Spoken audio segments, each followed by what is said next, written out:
Hey there, welcome back to the channel. I'm glad you're here. Today we're going to explore the word pito in depth. First, the definition.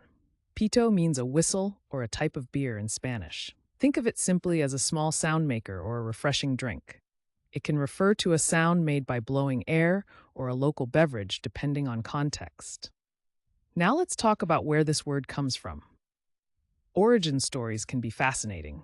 Pito traces back to the Latin word pipere, meaning to chirp or whistle. Over time, it's been used by Spanish-speaking cultures. The word has carried through history and still shows up today in surprising ways. So how do you use pito in everyday language? Let's go through some examples. Correct example 1.